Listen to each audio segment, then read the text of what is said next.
Dan mudah-mudahan salah satu ramalan Gus Dur akan terbukti. Ramalan Gus Dur ini, seingat saya, suatu ketika Gus Dur mengatakan suatu hari partai ini akan memperoleh 100 kursi. Jadi mudah-mudahan tahun inilah ramalan Gus Dur itu terbukti. Bonusnya adalah deklarasi kemarin telah menempatkan Ketua Umum PKB sebagai satu-satunya ketua umum yang bisa mengambil keputusan mandiri di partainya yang menjadi kandidat. Pertama, saya punya kewajiban untuk membuat klarifikasi karena ini penting. Saya datang sebagai konsultan pemenangan PKB. Jadi bukan orang luar. Saya datang sebagai bagian dari kerja pemenangan PKB di dalam pemilu 2024. Jadi mohon tidak salah paham, saya tidak datang sebagai mustasar PBNU DKI Jakarta, tidak. Saya khawatir nanti kalau disalahpahami, sebelum saya sampai ke rumah saya di Bintaro, surat peringatan dari NU sudah sampai duluan di rumah saya. Dan izinkan saya menunaikan kewajiban saya sebagai bagian dari kerja pemenangan PKB, yaitu memperjelas beberapa hal yang boleh jadi belum jelas, terutama berkaitan dengan penyelenggaraan Pilpres, dan sudah dideklarasikannya Anies Baswedan dengan Muhaimin Iskandar di Surabaya. Diibaratkan kita mau Idul Fitri atau mau memulai Ramadan, deklarasi kemarin itu adalah terlihatnya hilal. Jadi hilal sudah jelas terlihat, dan karena itu tidak ada lagi yang perlu ditunda.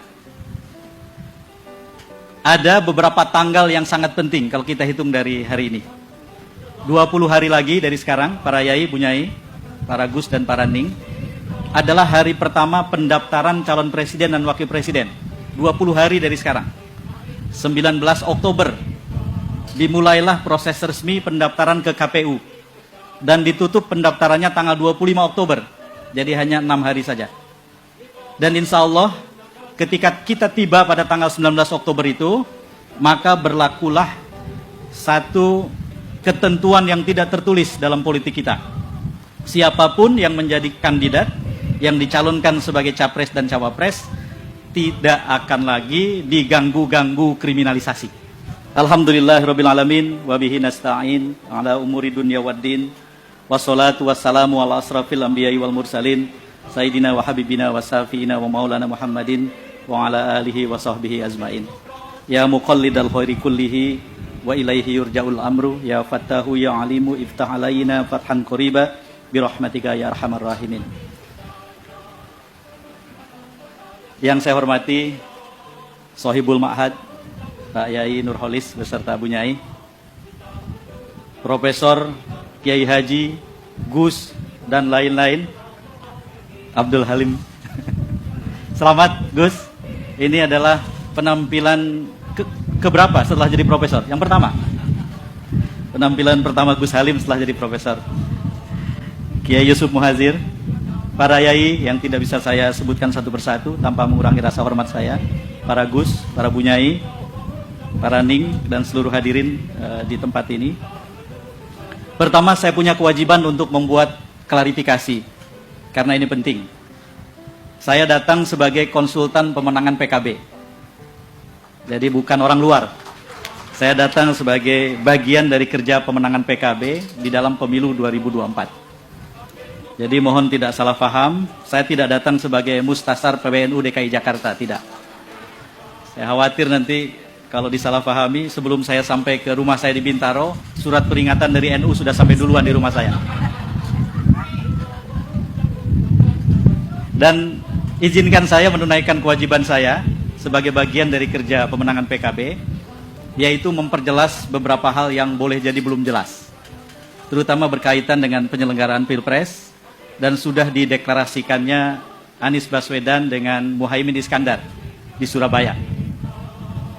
Diibaratkan kita mau Idul Fitri atau mau memulai Ramadan, deklarasi kemarin itu adalah terlihatnya hilal. Jadi hilal sudah jelas terlihat, dan karena itu tidak ada lagi yang perlu ditunda. ada beberapa tanggal yang sangat penting kalau kita hitung dari hari ini. 20 hari lagi dari sekarang, para yai, bunyai, para gus dan para ning, adalah hari pertama pendaftaran calon presiden dan wakil presiden. 20 hari dari sekarang. 19 Oktober dimulailah proses resmi pendaftaran ke KPU. Dan ditutup pendaftarannya tanggal 25 Oktober. Jadi hanya 6 hari saja. Dan insya Allah ketika kita tiba pada tanggal 19 Oktober itu, maka berlakulah satu ketentuan yang tidak tertulis dalam politik kita. Siapapun yang menjadi kandidat, yang dicalonkan sebagai capres dan cawapres, tidak akan lagi diganggu-ganggu kriminalisasi. Ini bagian yang sangat penting menurut saya, dan karena itu doa-doa harus terus dikumandangkan. Masih ada 20 hari sampai dengan 19 Oktober besok. Lalu kemudian 60 hari lagi dari sekarang, tepatnya 28 November, itu adalah hari pertama kampanye resmi pemilu legislatif dan pemilu presiden. Jadi insya Allah 28 November kita akan memulai proses kampanye resmi. Berlangsung 75 hari, tidak panjang. Dan akan diikuti oleh 3 hari yang disebut di Indonesia sebagai masa tenang. Masa tenang yang paling tidak tenang.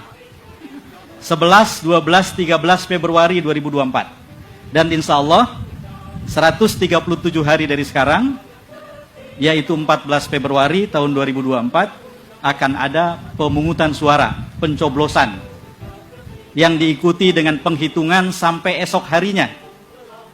Jadi yang disebut penghitungan suara di TPS itu, mohon diingat-ingat untuk nanti yang ingin menjaga TPS, sampai besok harinya, tanggal 15 Februari, dikarenakan rangkaiannya panjang.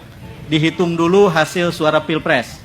Setelah itu dihitung hasil DPR RI atau DPD RI. Tergantung nanti mana yang didahulukan. Setelah itu perhitungan DPRD Provinsi. Setelah itu perhitungan DPRD Kabupaten Kota. Belajar dari pengalaman 5 tahun yang lalu atau 4 tahun yang lalu, maka kemungkinan besar penghitungan itu baru selesai besok harinya. Dini hari tanggal 15 Februari. Jadi inilah tanggal-tanggal yang penting.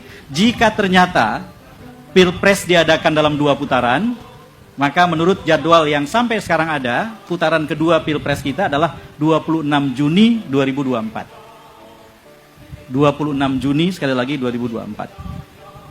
Sekedar mengingatkan, sekalipun kita sudah sama-sama tahu, karena di Indonesia sekarang semua orang sudah jadi pengamat politik, dengan limpahan informasi yang bisa sampai ke setiap orang setiap saat. Sekedar mengingatkan bahwa putaran kedua akan diadakan jika dalam putaran pertama ada 3 pasang yang tidak ada di antara mereka memperoleh 50% plus 1 ditambah dengan kemenangan di sejumlah provinsi sesuai dengan yang ditetapkan oleh undang-undang. Kita berkumpul hari ini untuk menjemput tanggal-tanggal itu. Karena tanggal-tanggal itu harus dijemput.